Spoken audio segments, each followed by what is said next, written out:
Kenapa doa orang tidak didengar? Bukan karena dia kurang beriman, tapi dia bukan orang benar. Doa orang benar bila dengan yakin didoakan. Kuncinya bukan di yakinnya. Iman itu nggak perlu dipompa. Kuncinya di statusnya. Doa orang benar, itu orangnya yang benar, doanya didengar. Jangan jadi orang yang suka bertele-tele saat berdoa, atau jangan jadi orang yang suka janji palsu. Nanti suatu hari ketika kau klaim janji Tuhan, Tuhan berkata, tidak akan kuberikan karena terlalu banyak kepalsuan dalam hidupmu.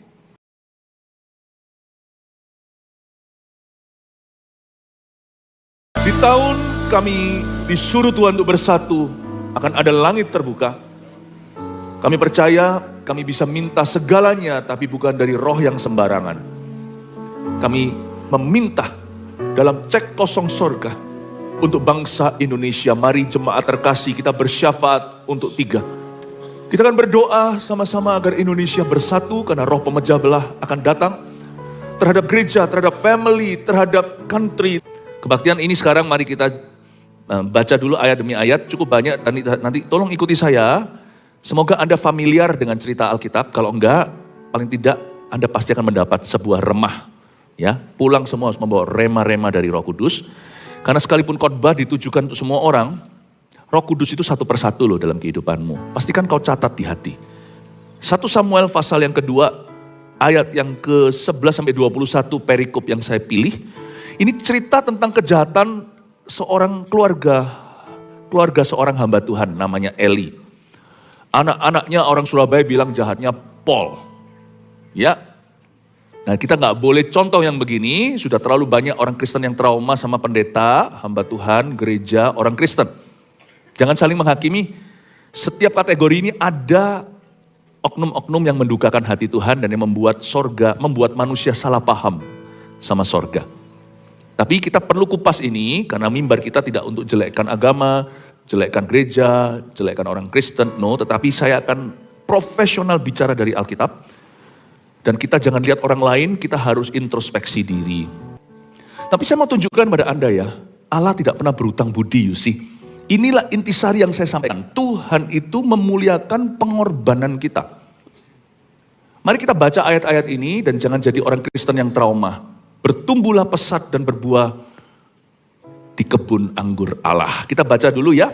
Ayat 11. Lalu pulanglah Elkana ke Rama, tapi anak itu menjadi pelayan Tuhan di bawah pengawasan Imam Eli. Langsung di ayat 11, Anda menemukan ada 3 pribadi.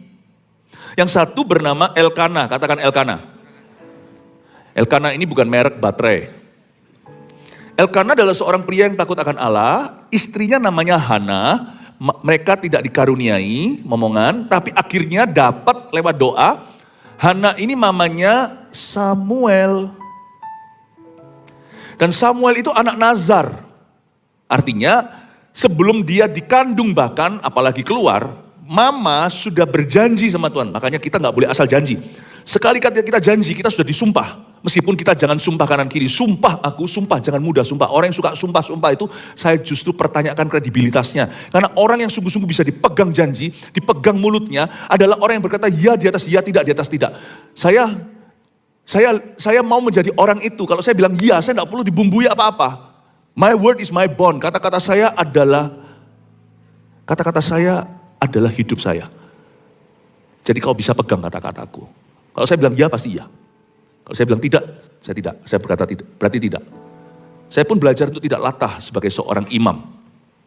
Kalau ada jemaat berkata doakan, kalau saya bilang iya, mati aku. Gitulah ceritanya. Harus saya doakan. Kalau enggak saya salah sama Tuhan. Kalau enggak jangan janji dong di depan. Paling tidak saya akan berkata, saya referensikan ya, saya arahkan pada pendoa kita. Ya. Tapi kalau sekali saya berkata iya, saya pasti akan doakan. Kalau enggak, saya enggak. Karena doa saya enggak boleh basa-basi. Nanti kalau saya basa-basi terus, nanti lama-lama doa saya sampai sorga udah basi. Kenapa doa orang tidak didengar? Bukan karena dia kurang beriman, tapi dia bukan orang benar. Doa orang benar bila dengan yakin didoakan. Kuncinya bukan di yakinnya. Iman itu nggak perlu dipompa. Kuncinya di statusnya. Doa orang benar, itu orangnya yang benar, doanya didengar. Jangan jadi orang yang suka bertele-tele saat berdoa, atau jangan jadi orang yang suka janji palsu. Nanti suatu hari ketika kau klaim janji Tuhan, Tuhan berkata, tidak akan kuberikan karena terlalu banyak kepalsuan dalam hidupmu. Saya belajar jadi orang kalau saya bilang iya saya iya, kalau enggak. Kalau saya bilang saya akan datang. Kalau saya bilang saya enggak. Bukan jadi orang kaku, tapi jadi orang yang mulutnya bisa dipercaya. Elkana dan Hana berjanji, bernasar kalau anak ini diberi, dia akan berikan ke Tuhan. Wah, lebih baik kau jangan bernasar daripada berjanji lalu tidak tepati, karena Tuhan paling benci orang begitu.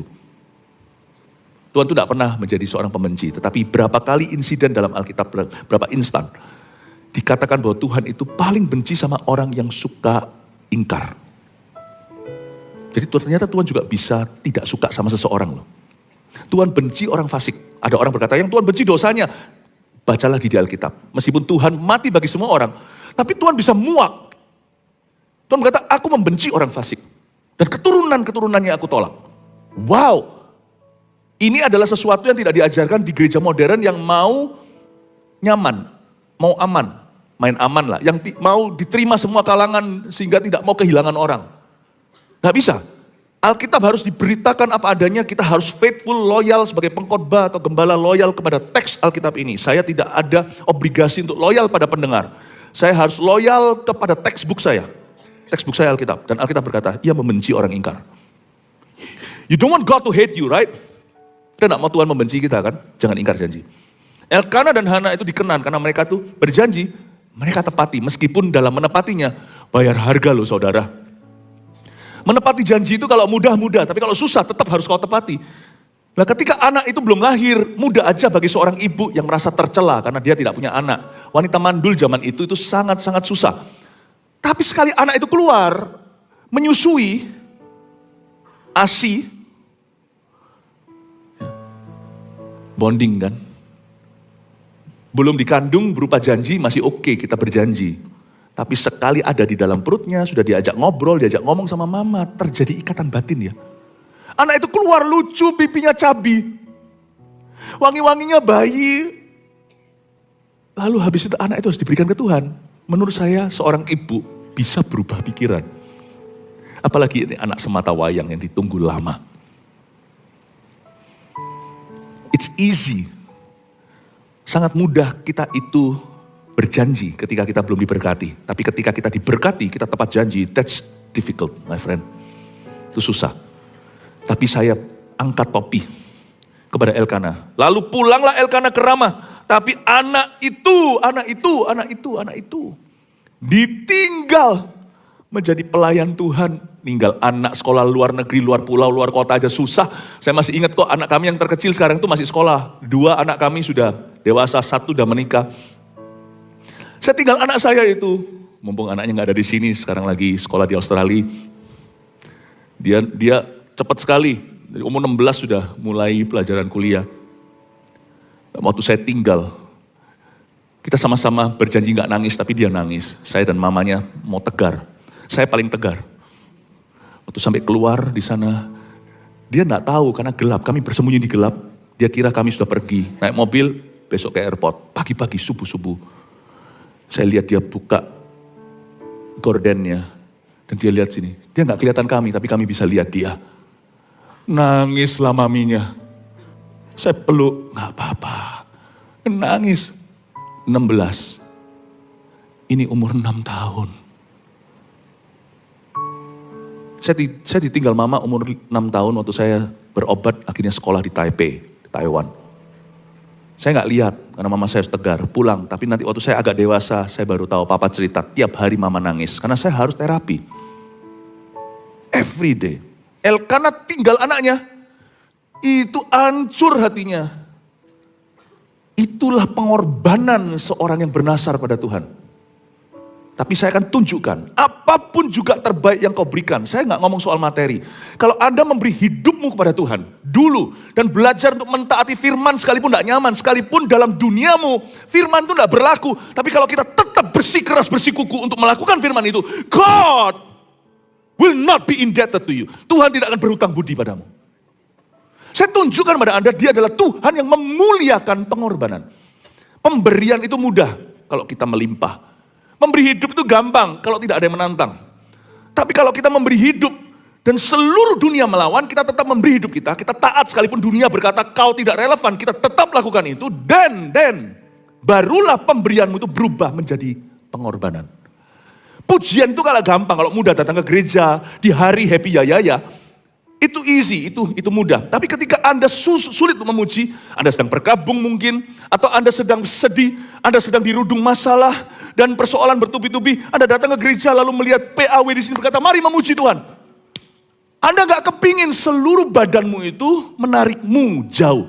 Ngapain memuji? Aku lagi susah hati, tapi Anda tetap tepuk tangan. Anda tetap menyanyikan lagu-lagu ceria sukacita meskipun berlinang air mata. Itu barulah pujianmu berubah menjadi korban pujian. Kami bawa pujian, we bring the sacrifice of praise. Kami bawa korban pujian ke dalam rumah Tuhan. Nangis padahal kami bawa korban pujian. Saya rasakan itu pada waktu tahun-tahun 2000-2001 terjadi kebangunan rohani di Surabaya. Anak-anak muda dilawat Tuhan, disitulah Pastor Fuji, Pastor Lena juga mengalami api Roh Kudus. Saya masih 20 lebih usianya dan baru menikah. Saya ingat suatu hari terjadi sebuah kejadian cukup serius ketika saya ada di Bukit Doa, memimpin kegerakan rohani, sekitar 1000 anak-anak muda, pemimpin semua. Saya dapat telepon dari istri saya. Kan gitu-gitu bisa terjadi. Tahun-tahun 2000. Tapi sampai hari ini saya juga gak jelas kenapa. Ada sekelompok orang massa menggeruduk tempat kerja istriku. Saya itu gak punya musuh. Saya itu baru kembali dari luar negeri. Pulang ke tanah air untuk melayani. Di saat kerusuhan 98 terjadi saya pulang. 14 Mei saya pulang. Orang bilang saya gila. Teman saya bilang, hey Philip Mantova, are you crazy? Have you lost your mind? Saya bilang, no. I love Indonesia. Pulang. Kebangunan rohani terjadi, singkat cerita. Pada waktu saya mau sesi revival dengan leader. Itu digeruduk massa. Bawa bensin. Mau bakar. Saya tuh gak punya musuh. Kita tuh kerja baik-baik. Satu-satunya musuh yang mungkin ada adalah musuh salib kali. Itu singkat cerita. Saya telepon sama istri saya itu. Aku turun, gak keburu. Itu puncak turun ke bawah. Dan istri saya itu makanya saya tahu saya tidak menikah dengan orang yang salah. Dia berkata, there's nothing you can do. Aku telepon kamu, sayang, untuk kita berdoa, untuk kita sembahyang. Setelah itu, kamu tetap harus khotbah. Karena mereka menantikanmu. Aku teleponin kamu suamiku, kamu coveringku, kamu harus tahu. Tapi gak apa-apa, saya sudah telepon yang berwajib. Tapi saya gak tahu datangnya secepat apa. Tapi pokoknya sekarang kita sama-sama doa sepakat, kita di tangan Tuhan. Saat itu seperti padahal dia dalam bahaya, dia lebih kuat dari saya. Akhirnya saya berkata, doa amin. Setelah itu dia tutup telepon, itu paling sakit dia bisa tut, sudah selesai. Aduh, hati saya anjlok Bapak Ibu. Saya nggak tahu apa yang terjadi. Karena dia bilang ini masanya sudah datang semuanya. Saya berkata sama dia, saya tutup teleponnya. Pemimpin saya berkata, ayo oke. It's okay. Saya naik ke atas, pergi ke ruang pertemuan. Waktu itu nyanyi lagu, kami bawa korban pujian, semua orang mau lompat-lompat, gaya anak-anak muda semuanya lompat-lompat. Dari mana kira-kira Pastor Fuji kuat main basket kalau nggak lompat-lompat saat pujian? Waktu lompat itu, saya lompat tapi beberapa orang yang dekat memperhatikan. Kenapa saya lompat tapi saya mewek, nangis. Saya berkhotbah, judulnya tahu nggak apa tema yang dikasih ke saya? Sukacita Tuhan kekuatanku. Coba bayangkan kebetulannya itu loh. Saya sampaikan sukacita Tuhan kekuatanku. Terakhir sebelum saya selesai khotbah, jangan cari perhatian. Selesai sebelum saya tutup, saya berkata, maaf, saya sebentar lagi harus langsung turun ke Surabaya. Saya gak bisa berlama-lama, mestinya hari ini nginap. Besok kita baru selesai. Tapi saya hari ini malam ini juga saya harus pulang. Mereka lihat saya, loh kok kenapa? Anak-anak leader-leader semua, pemimpin muda-mudi. Saya berkata, karena istri saya dalam bahaya, keluarga saya dalam bahaya. Baru mereka berkata, pulang go. Amin, saya doakan mereka, kebangunan rohani terjadi. Saya telepon, istri saya namanya Irene, tapi yang jawab Veronica. Mati gak itu hati rasanya? Anjloknya kayak apa? Saya telepon lagi gak bisa. Naik mobil saya kebut, gak pernah Anda lihat F1, untung waktu itu gak ada. Saya gak ditilang. Saya ngebut itu gaya gaya. Saya naik mobil saya nyetir sendiri zaman itu. Waktu itu kemana-mana. Saya turun gunung dengan super cepat.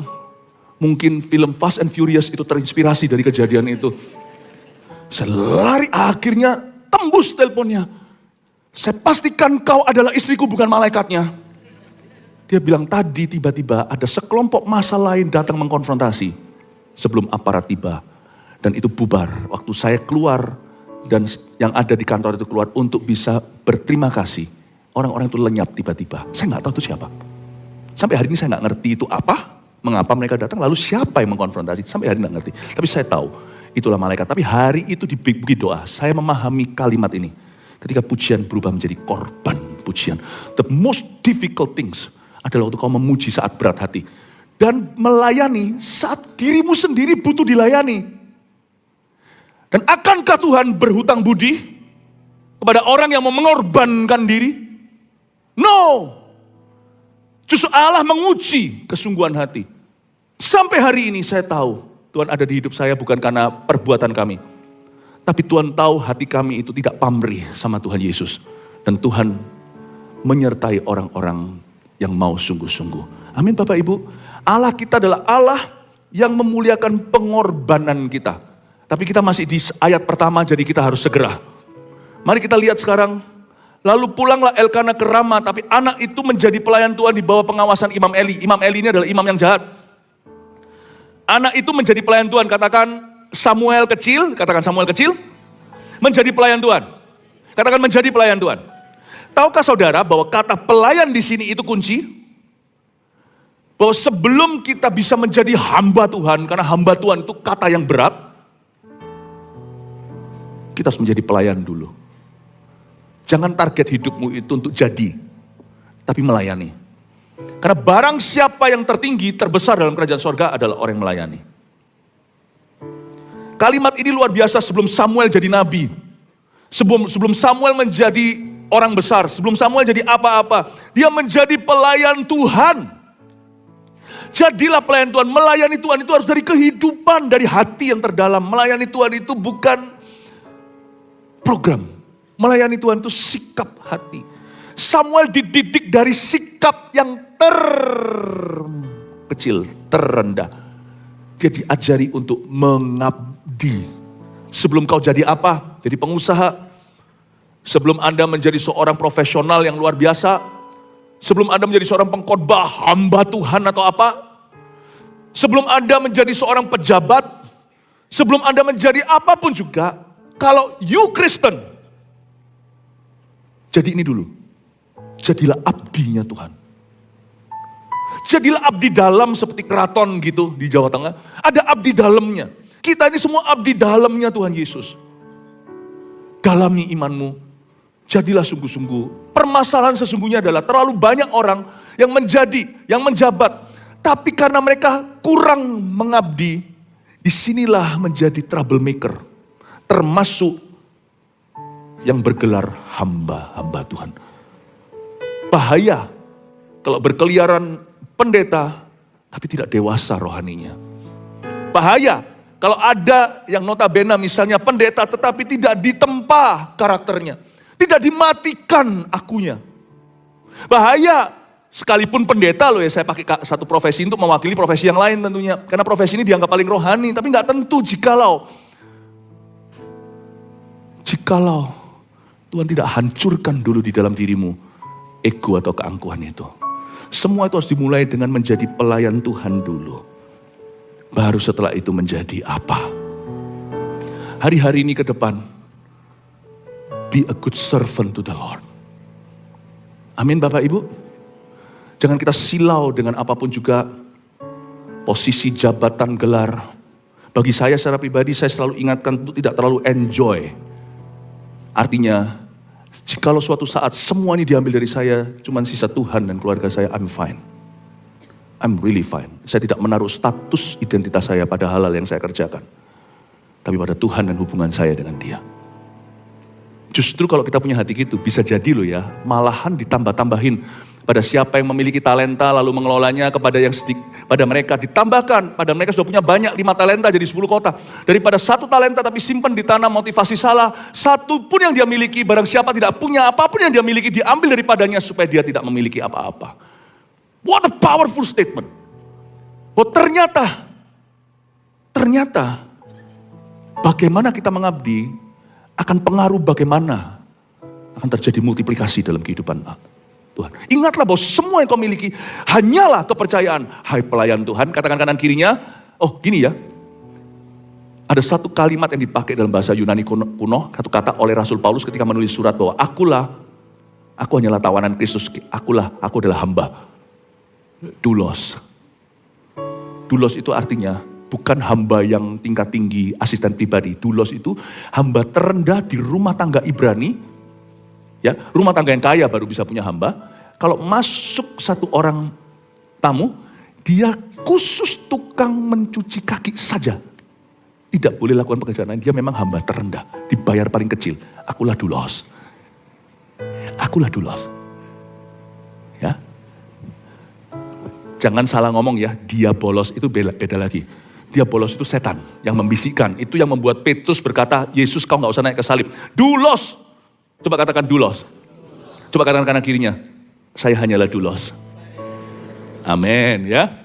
Coba ngomong lagi sama kanan kirinya tadi yang bilang doulos, saya hanya doulos, doakan supaya saya setia, supaya saya rendah hati. Coba bilang begitu.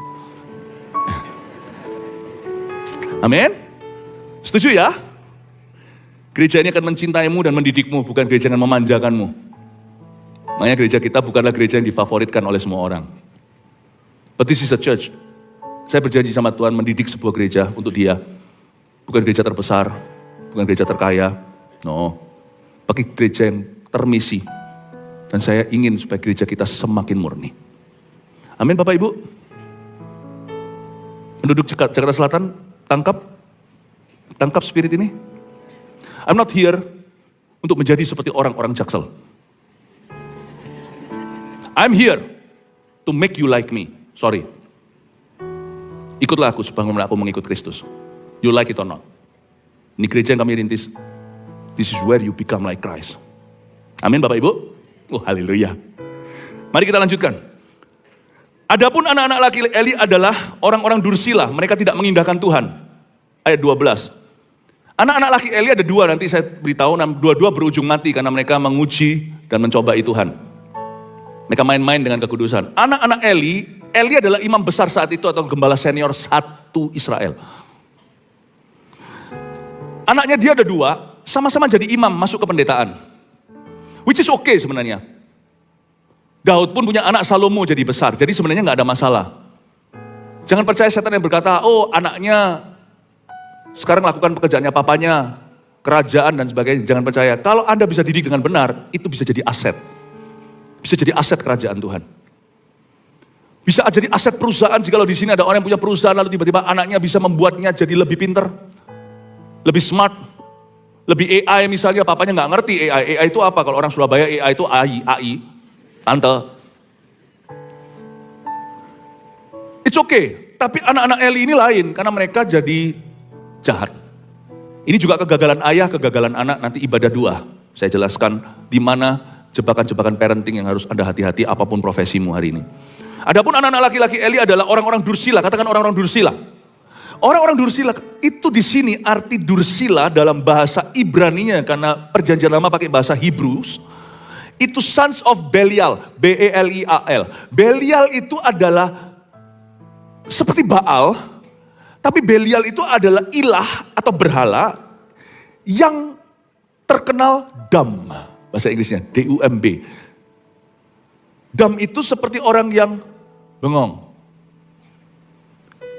Ini adalah dewa dam. Saya gak berani ngomong karena mulut saya terlalu halus. Karena mulut saya ini dipakai untuk menyahut ke sorga demi umat. Jadi mulut saya tidak boleh sumpah serapah. Mulut saya ini harus dijaga karena ini nanti didengarnya doa itu di sini. Bukan di sini. Ini hati ini saya jaga. Mulut ini nanti yang akan menjadi jawaban doa di sini. Jadi maafkan, saya tidak akan eja. Saya tidak akan ucapkan kata itu. Tetapi Belial itu adalah T-O-L-O-L. Jangan disebut. Mulut kita harus terlalu lembut untuk mengucapkan kata-kata seperti ini. Karena di mulutku ada Tuhan. Maleakhi katakan, di mulut imam itu dicari apa sih sama umat? Dicari pengajaran. Karena itu hamba Tuhan tidak boleh, harus jaga mulut. Itu pun kadang-kadang kita masih salah bicara. Tapi Belial di sini itu adalah dewa T-O-L-O-L. Kok ada ya dewa kayak gitu ya? Kok ada ya? Ada. Berarti ini adalah dewa pagan atau dewa orang-orang Kanaan. Jadi ini bukan dewa yang dikenal oleh Israel. Tapi kenapa anak imam besar, anak gembala tertinggi saat itu di Israel, disebut sebagai orang-orang yang menyembah Belial atau dewa T-O-L-O-L? Karena mereka bersifat begitu. Mereka bersifat T-O-L-O-L dan mereka sangat jahat, wicked and dumb. Kedua anaknya, padahal sama sekali tidak ada penyembahan berhala itu, tapi diasosiasikan. You know the world, orang-orang dunia berkata stupid is as stupid does. Stupid does is as stupid does.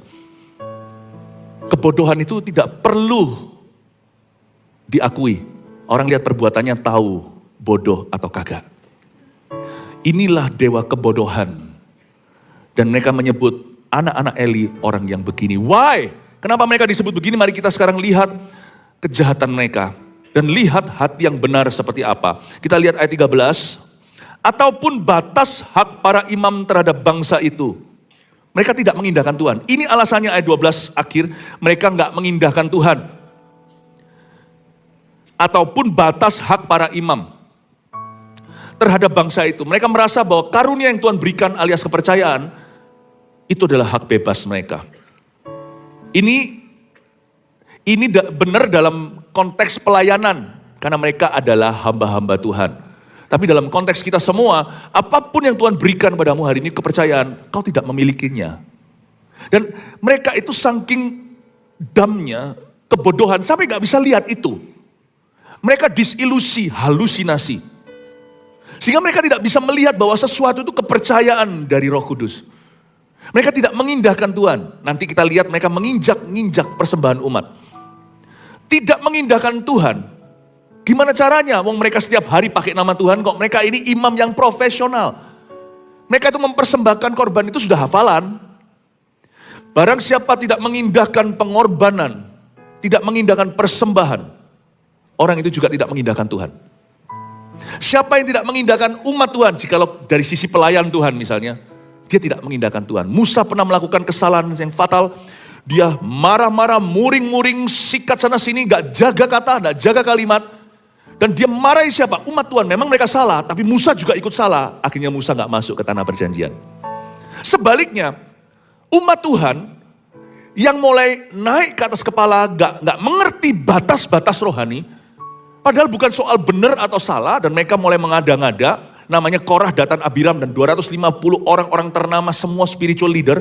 Mereka semua menentang Musa dan Harun. Sampai Musa dan Harun yang rendah hati berkata, lu orang ngapain gini sama kita? Kita ini siapa? Kita tuh sama-sama kalian. Emangnya 250 itu berkata, dipimpin Korah, memangnya cuman lu doang, cuman kamu doang yang bisa mendengar suara Tuhan.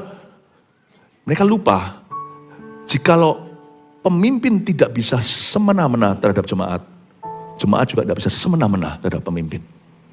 Mereka lupa mereka menjamah biji mata Allah. 250 itu ditelan hidup-hidup oleh tanah. You see, pelayan Tuhan itu milik Tuhan. Jemaat Tuhan milik Tuhan.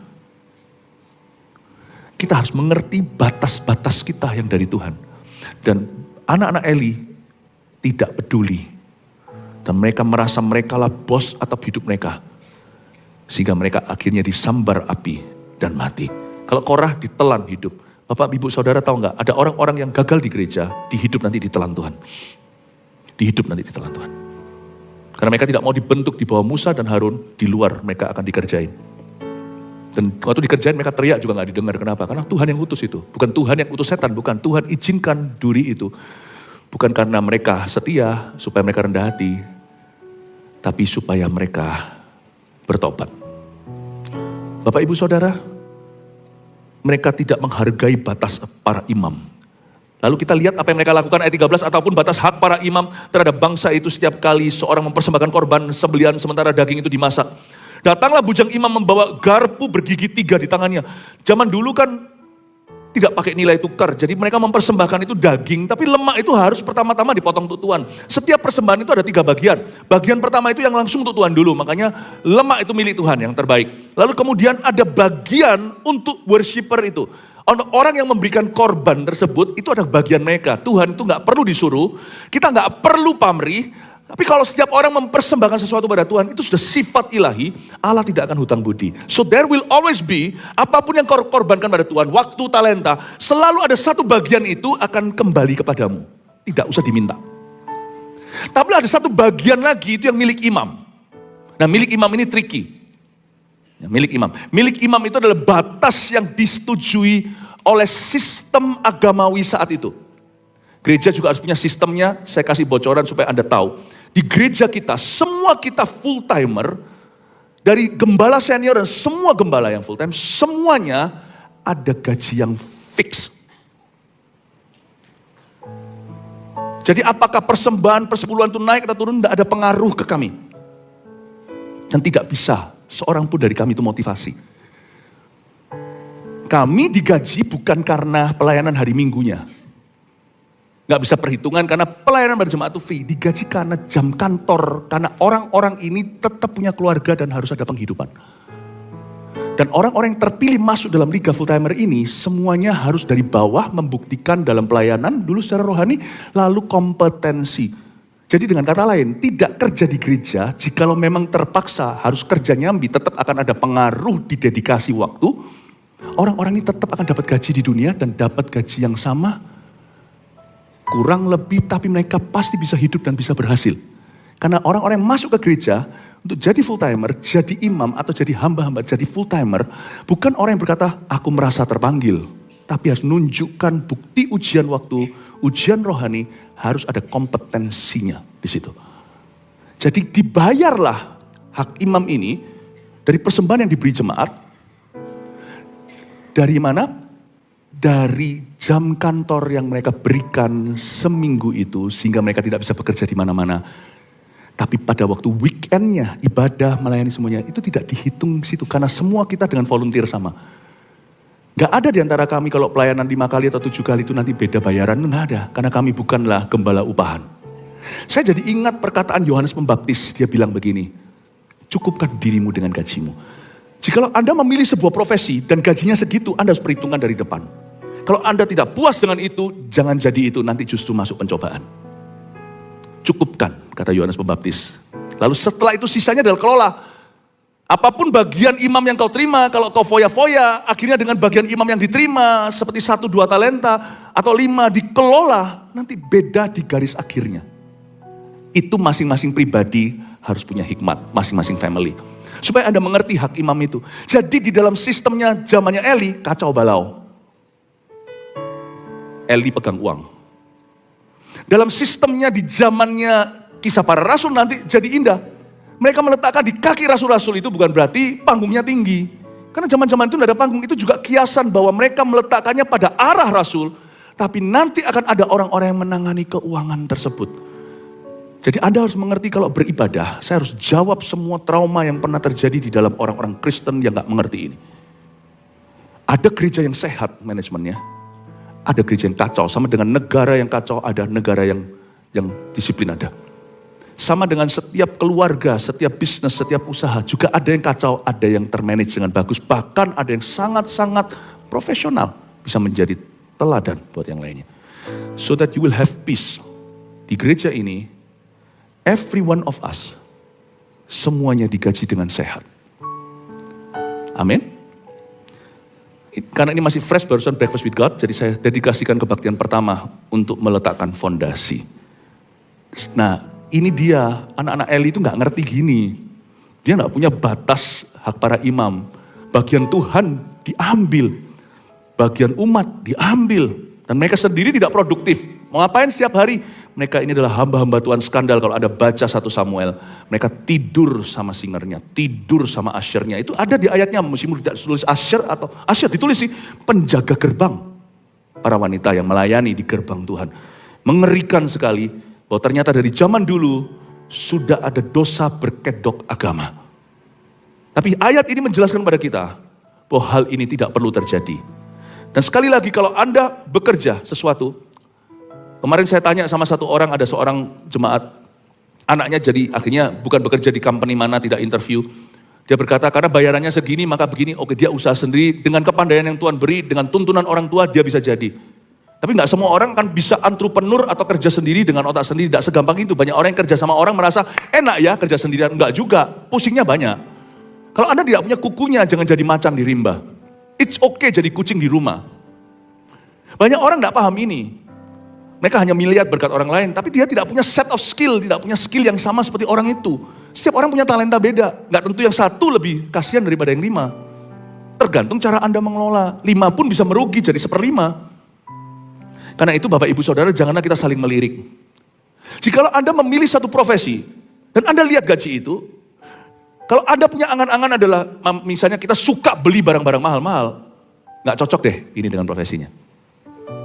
Jangan. Bukan dari keluarga yang mumpuni, bukan dari keluarga yang berada. Lalu habis itu Anda begini, hati-hati dengan orang kaya baru nanti. Lebih baik jangan masuk ke dalam suatu bidang. Kalau Anda tahu di situ aspirasimu tidak tercapai. Tapi kalau Anda masuk ke sana, misalnya sebagai dokter, Anda memang mau mengabdi, ada dalam diri Anda itu suatu beban ilahi untuk melakukan ini juga sebagai perbuatan baik. Dan I think boleh masuk ke situ. Tapi kalau semuanya enggak, disinilah masuk semua malpraktek yang terjadi. So be careful. Makanya itu Yohanes Pembaptis memberikan alasan yang realistis. Cukupkan dirimu itu artinya hitung di depan. Sebelum kau pergi berperang, lihat tentaramu ada berapa. Sebelum kau membangun satu gedung, pastikan tahu sampai tingkat berapa bahannya. Kalau enggak nanti kita akan masuk pencobaan. Ketika saya selalu ngomong ini dengan orang yang mau jadi hamba Tuhan tadi. Saya bilang, kamu jadi hamba Tuhan itu, kamu siap enggak? Loh, nggak tentu hamba Tuhan itu jadi miskin atau kaya. Nggak tentu. Kan ada latar belakangnya, tergantung dia dari keluarga apa. Dan bagaimana kita itu memanage, mengatur ekspektasi kita. Apa yang kita expect dari pelayanan. Jadi kalau kita masuk itu sudah harus ada pikiran, I'm doing this for God. Dan siap untuk apa adanya. Kalau enggak, jangan. Kalau Anda masuk dengan harapan seperti seorang pebisnis, aku mau punya ini, aku punya boot, aku punya yak, aku punya apa segalanya. Lain, jangan jadi pendeta. Kecuali kalau Anda memang berasal dari keluarga memang sudah bisa beli yak. Nangkep ya ini ya. Aturlah ekspektasimu di depan, realistislah cukupkan dengan gaji. Bukan berarti akan berhenti dengan gaji itu kalau kau kelola. Itu bisa menjadi sesuatu. Sedikit keberuntungan dari Tuhan, open heavens ini. Apa yang ada di tanganmu, 5 roti 2 ikan itu bisa menjadi 5.000 ada 12 bakul penuh. Semoga ini bisa menjadi suatu tuntunan di pagi hari. Cukup berat nggak untuk bisa kita simak di jam 10 pagi seperti ini? Dulu saya pelayanan di Ungaran City. Pukul 6 jemaat sudah cantik-cantik semuanya, udah cakep-cakep semuanya, udah sanggulan semuanya. Saya harap ini realistis. Firman yang bisa menuntun Anda. Cepat ya, mungkin kita tidak bisa selesaikan semua, tapi kita lihat sekarang apa saja yang dilakukan oleh 2 orang. Dan dicucukkannya ke dalam bejana, atau ke dalam kuali, atau ke dalam belanga, atau ke dalam periuk. Alamak, kata orang Malaysia. Segala yang ditarik dari garpu itu ke atas diambil imam itu untuk dirinya sendiri. Demikianlah mereka memperlakukan semua orang Israel yang datang ke sana, ke Silo. Nggak heran banyak orang Kristen trauma. Karena imam bukan hanya tidak menjadi teladan, tapi jadi batu sandungan. Bahkan sebelum lemaknya dibakar, bujang imam itu datang lalu berkata kepada orang yang mempersembahkan korban itu.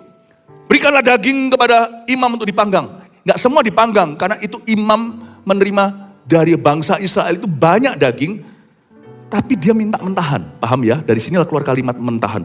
Sebab ia tidak mau menerima daripadamu daging yang dimasak.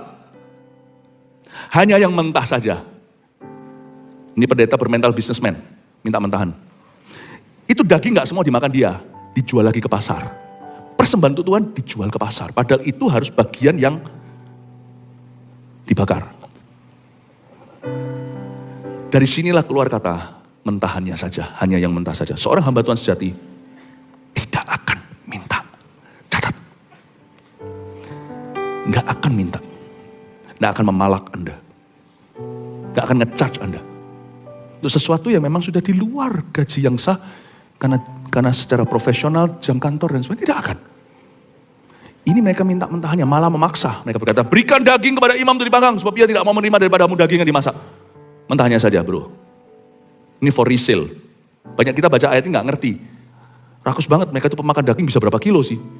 Saya pernah sekali diajak orang makan, cuma saya sudah bilang tidak. Dipaksa-paksa, akhirnya ya iya. Dipesenin 500 gram. Saya bilang, aku Goliat kah? Makan ya ampun, berat. Pernah sekali dibawa 1 kilo. Tapi untungnya kita matangkan tengah, untungnya ada dagingnya. Tomahawk itu, ya udah gak apa-apa. Ternyata kita bisa habis juga, kita cuma lagi lapar. Berapa kilo sih dia bisa makan? No, this is resale. Saya sedih melihat ini. Tapi saya tunjukkan ya, Tuhan tidak pernah hukum pemberi. Tuhan menghukum imamnya. Apabila orang itu menjawabnya, bukankah lemak itu harus dibakar dahulu, kemudian barulah ambil bagimu sesuka hatimu? Dengan kata lain gini loh, kan sudah ada bagiannya Pak. Ini kan untuk Tuhan, untuk misi, ini untuk ini. Tapi kan juga ada yang untuk operasional kan, termasuk staf dan karyawan. Maka berkatalah ia kepada orang itu, diancam. Sekarang juga harus kau berikan. Kalau tidak aku akan mengambilnya dengan kekerasan. Mulai pakai ancam, mulai pakai manipulasi, mulai pakai sihir pikiran berkata kamu akan dihukum Allah. Tapi tidak bisa menjelaskan sesuatu yang sifatnya bisa dimengerti. Akuntabilitas itu adalah orang yang sanggup menjelaskan dirinya. Bukan hanya inti pengharapannya, tapi keputusan dan mengapa ia mengambil keputusan itu. Jadi ada suatu jalur yang transparan. Tapi gak bisa sebuah gereja langsung munculkan nominal, itu gak bisa. Gak semua orang itu siap. Karena tidak semua orang itu hatinya baik. Pasti habis itu nanti hatinya akan terpancing untuk perkara pikiran-pikiran yang sinting. Pikiran-pikiran tidak pernah ditaruh Roh Kudus di situ, tapi pikiran-pikiran yang liar. Itulah sebabnya gereja harus bisa menjelaskan tanpa mengizinkan orang-orang yang belum ready masuk dalam pikiran yang salah. Gereja ini akan selalu berusaha melakukan itu supaya jemaat sehat. Saya hari ini memberikan ini di awal tahun. Don't worry, nanti bulan-bulan ke depan kalau saya datang ganjil lagi saya tidak bahas ini. Karena penting untuk awal tahun. Karena semua jemaat adalah shareholder. Ya. Bukan shareholder itu berapa banyak yang kita kasih. Saya juga seorang pengasih. Tetapi hati hidup.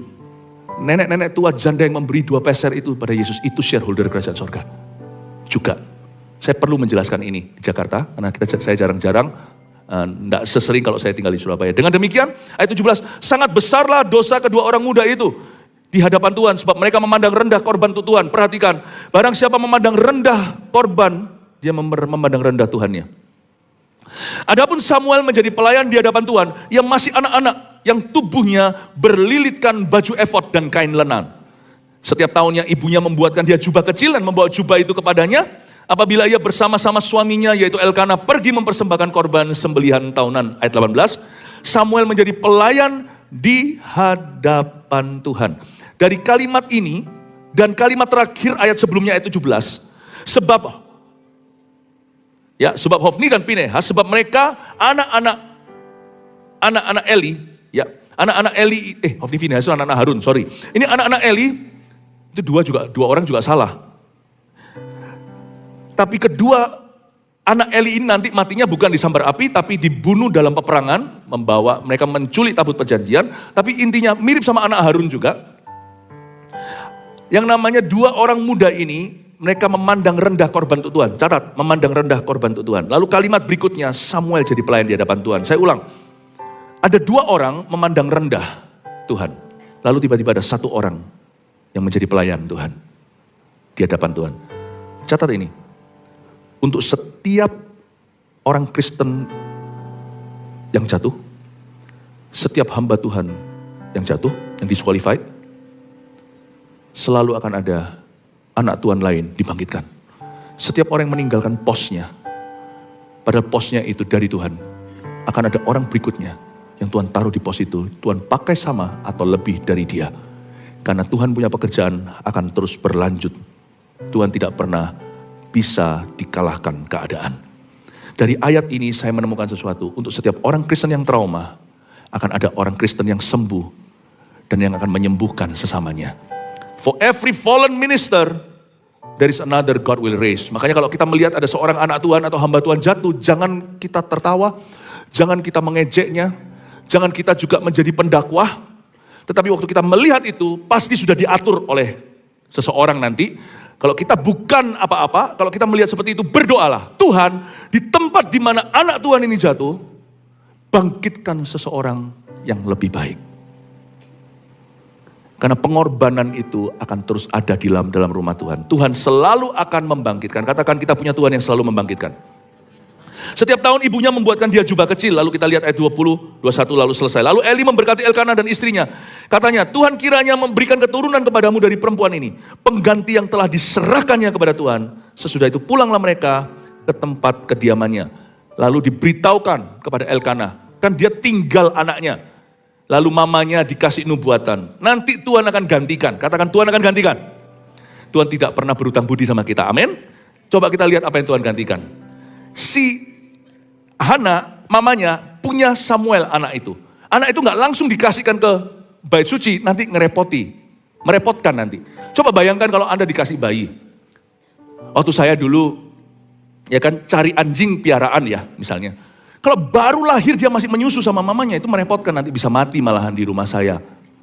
Itu kita ambil adopsi dia di usia tertentu, masih papi. Tapi lucu, paling diajari toilet ya, toilet disiplin supaya dia itu kencingnya gak sembarangan. Apapun yang kita berikan kepada Tuhan, itu kita harus persiapkan. Tidak boleh kita hanya begitu saja, asal lepas tangan. Tanggung jawabnya Elkanah dan Hana itu luar biasa. Dia punya anak, disapih dulu kalau Anda lihat. Sampai umur kira-kira 5 dia lepas susu, dia sudah bisa, gak perlu pakai diaper, dia bisa kencing sendiri. Baru dia ditinggal di rumah Allah supaya gak merepotkan Eli. Tuhan melihat, Tuhan beri benih, kasih bayi, tapi dikembalikan itu sudah dikelola. Apapun yang kau kembalikan ke Tuhan, baik itu talenta, apapun itu juga, tidak boleh mentah. Apapun yang kau berikan itu, sudah harus dalam kapasitas yang berbeda. Andai kata bangsa memahami poin ini, maka akan ada berkat Allah. Kalau enggak nanti bahan mentah semuanya, seharusnya sudah harus dikelola dulu, sudah harus diproses dulu. Apapun yang kita eksporkan, itu sudah diproses. Itu jauh lebih menguntungkan buat bangsa dan negeri itu. Kalau kita punya skillnya, kalau kita punya manpowernya, kalau kita punya disiplinnya, kalau kita punya hikmatnya. Elkanah dan Hana memahami itu. Anak ini tidak boleh merepotkan bait Allah. Bait Tuhan itu repot sudah dengan penyembah-penyembah harus mementori bangsa Israel. Karena itu Elkanah dan Hana berkata, ini memang untuk Tuhan, tapi 5 tahun sama kami dulu, kami rawat dulu sampai dia bisa ke toilet sendiri. Baru diserahkan. Waktu Tuhan melihat mereka memberi pengorbanan tidak asal-asalan. Mereka memberikan persembahan pengorbanan hidup mereka itu dengan sungguh-sungguh dipersiapkan. Bukan impulsif atau bukan dadakan, oh ya gini aja, aku bisa apa ya, gak pernah dipikirkan.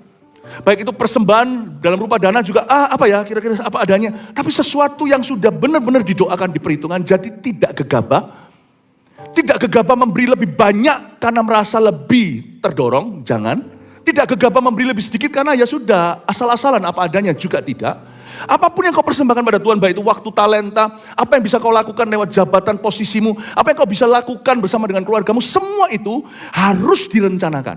Kalau kita kayak gitu pengabdiannya sama Tuhan, Allah kita itu bukanlah Tuhan kita bukanlah Allah yang tidak menghargai pengorbanan. Kalau dia melihat pengorbanan pemberian kita itu dengan penuh perencanaan, Tuhan akan merencanakan sesuatu yang lebih ajaib. Coba lihat ayat 21 dengan ini saya selesaikan. Tuhan mengindahkan Hana.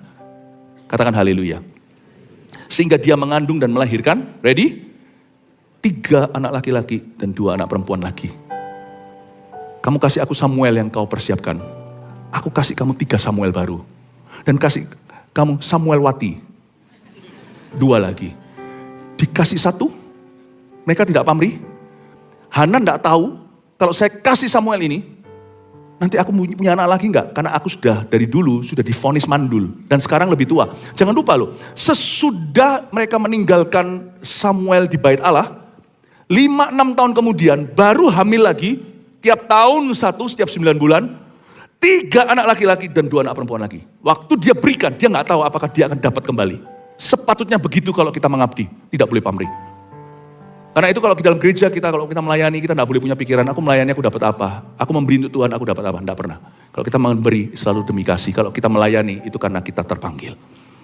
Dan setelah dia berikan, Tuhan kasih dia 3 anak laki-laki dan 2 anak perempuan. Sementara itu semakin besarlah Samuel yang muda itu di hadapan Tuhan. Listen to me, dengan ini saya selesai.